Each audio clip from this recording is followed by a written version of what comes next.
ஆலயா cotton வேட்டிகள், ஷர்ட்டுகள், wedding celebration. திரைப்படத்துறையில் AI ஆதிக்கம் இருக்காது, ஆனால் உதவியாக இருக்கும் என்று திரைப்பட இயக்குனர் லோகேஷ் கனகராஜ் தெரிவித்தார். கோவை அருகே வெள்ளலூர் பகுதியில் உள்ள SSVM சர்வதேச பள்ளியில் நடைபெற்ற நிகழ்ச்சியில் பங்கேற்க வந்த போது அவர் பேட்டியளித்தார். டாமினன்ஸ் இருக்காது, ஹெல்ப் இருக்கும், ஏஐயோட ஹெல்ப் இருக்கும், ஏஐயோட சப்போர்ட் இருக்கும். அது ஒரு டெக்னாலஜி இல்லை, ஸோ அதனால் அதோட ஹெல்ப் யூஸ் பண்ணிக்கிறது தான் புத்திசாலித்தனம்னு நான் நினைக்கிறேன். உங்களுடைய படங்களில் எந்த அளவுக்கு கூலி பார்த்தீங்கன்னா அது ரஜினி சாரோட வாய்ஸ் ஏஐ தான், ஸோ அதனால் அந்த மாதிரி யூஸ் பண்ணிப்போம். அப்போ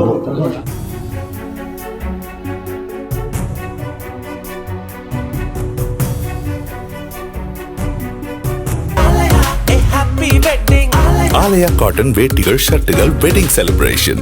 பிளே ஸ்டோர் மற்றும் ஆப் ஸ்டோரில் இருந்து பாலிமர் செயலியை QR கோடு மூலம் பதிவிறக்கம் செய்யுங்கள். செய்திகளை உடனுக்குடன் பெறுங்கள்.